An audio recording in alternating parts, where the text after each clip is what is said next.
Bismillahirrahmanirrahim. Assalamualaikum warahmatullahi wabarakatuh. Video ini dibuat untuk menyelesaikan tugas mata kuliah Pancasila tentang perbandingan ideologi-ideologi di dunia. Nah, ideologi itu menurut Karl Marx adalah merupakan alat untuk mencapai kesetaraan dan kesejahteraan bersama dalam masyarakat. Harold Hastitus mendefinisikan ideologi adalah sebagai suatu istilah yang dipergunakan untuk sekelompok cita-cita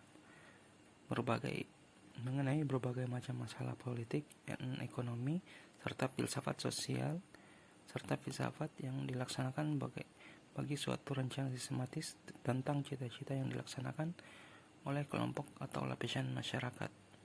Sedangkan Al-Syariati mendefinisikan ideologi sebagai keyakinan dan gagasan-gagasan yang ditaati oleh suatu kelompok, suatu kelas sosial, suatu bangsa atau suatu ras tertentu.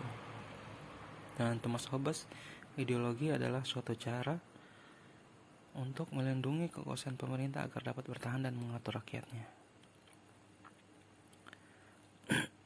Nah, ini secara umum tipologi ideologi dibagi menjadi 4, yaitu kontra ideologi konservatif, ideologi reformis, dan ideologi revolusioner. Ideologi konservatif yang memelihara keadaan atau status quo setidaknya secara umum, walaupun membuka peluang kemungkinan perbaikan dalam hal teknis. Kontra ideologi yang melegitimasikan penyimpanan yang ada dalam masyarakat sebagai yang sesuai dan dianggap baik. Tapi ideologi ini selalu bersifat berseberangan dengan ideologi yang mapan. Ideologi reformis yaitu ideologi yang berkehendak merubah keadaan. Ideologi ini menginginkan perubahan yang perlahan dan bertahap. Ideologi revolusioner ideologi yang bertujuan merubah seluruh sistem nilai masyarakat atau secara dramatis. Nah, di sini kita masuk ke ideologi yang pertama, yaitu sosialisme ataupun biasa disebut dengan Marxisme.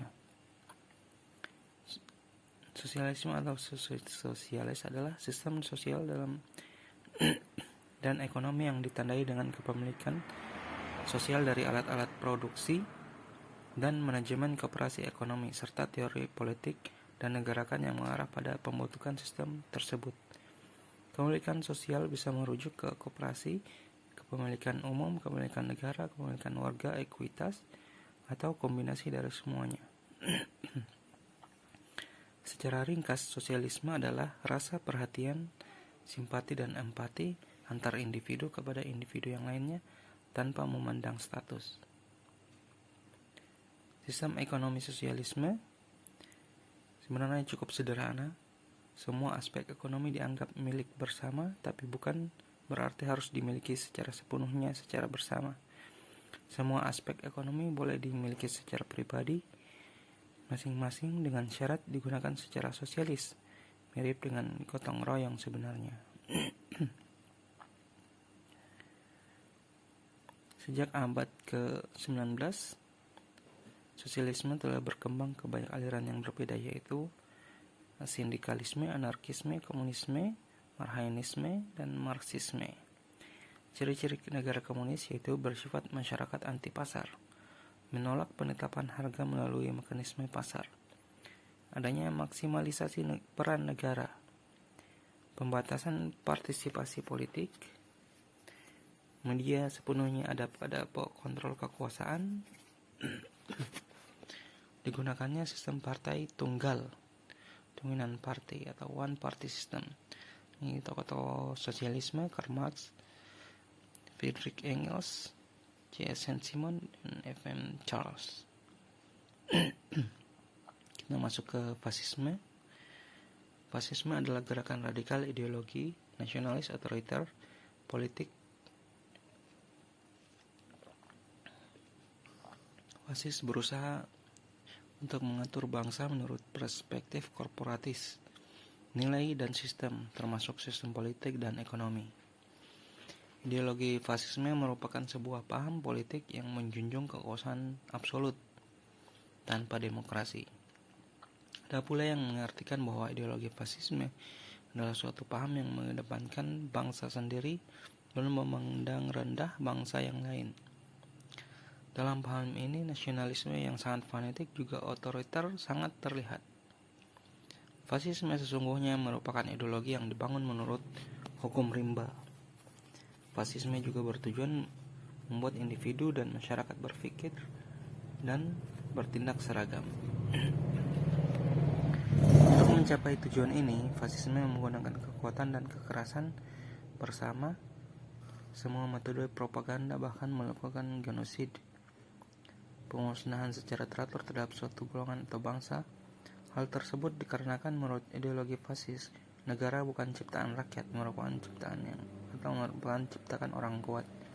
Bila orang kuat sudah membentuk organisasi negara, maka negara wajib menggembleng, memaksakan, dan mengisi jiwa rakyat.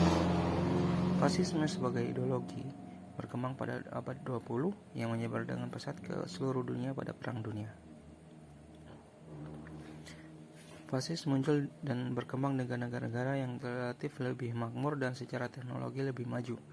Fasis merupakan produk dari masyarakat pra-demokrasi dan pasca industri.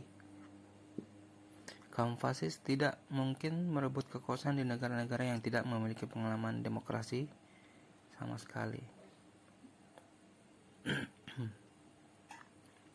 Pengalaman negara demokrasi yang dirasakan semua oleh masyarakat maka mengalami kegagalan, indikator adanya proses sentralisasi kekuasaan pada segelintir elit. Sifat ideologi fasisme yang pertama adalah rasisme, militerisme, ultranasionalis.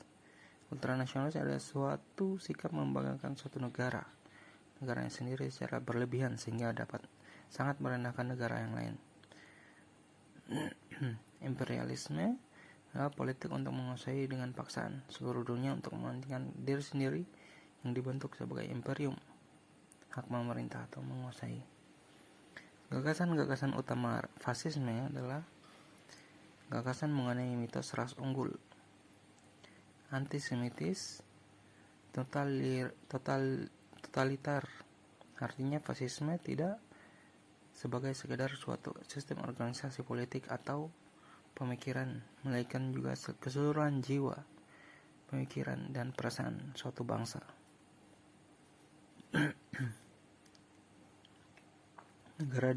Negara-negara dengan fasisme: Italia, Jerman, Spanyol, Jepang. Kita masuk ke liberalisme. Liberalisme adalah ideologi atau pandangan filsafat dan tradisi politik yang didasarkan pada pemahaman bahwa kebebasan dan kebersamaan hak adalah nilai politik yang utama. Secara umum, liberalisme mencita-citakan suatu masyarakat yang bebas, dicirikan oleh kebebasan berpikir. Bagi para individu, paham liberalisme menolak adanya pembatasan, khususnya dari pemerintah dan agama. Dalam masyarakat modern, liberalisme akan dapat tumbuh dalam sistem demokrasi. Hal ini dikarenakan keduanya sama-sama mendasarkan kebebasan mayoritas. Sejarahnya, ajaran liberalisme bertitik tolak dari hak asasi yang melekat pada manusia sejak ia lahir dan tidak dapat diganggu-gugat oleh siapapun, termasuk penguasa, kecuali dengan persetujuannya. Hak asasi itu kemudian memiliki nilai-nilai dasar intrinsik, yaitu kebebasan dan kepentingan pribadi yang menuntut kebebasan individu secara mutlak, yaitu kebebasan mengejar kebahagiaan hidup di tengah-tengah kekayaan material yang melimpah dan dicapai dengan bebas. Ancaman liberalisme sangat terselubung dan secara tidak sadar dapat tertanam dalam cara berpikir dan bertindak masyarakat tertentu di Indonesia. Paham liberalisme selalu mengaitkan aliran pikiran dan hak asasi manusia yang menyebabkan paham tersebut memiliki daya tarik kuat di kalangan masyarakat tertentu. Prinsip-prinsip negara liberal yaitu prinsip kebebasan individual, prinsip kontrak sosial kontrak, prinsip masyarakat pasar bebas, dan mengakui eksistensi pluralitas sosiokultural dan politik masyarakat. Mungkin sampai di situ perbandingan ideologi kita. Syukron. Wassalamualaikum warahmatullahi wabarakatuh.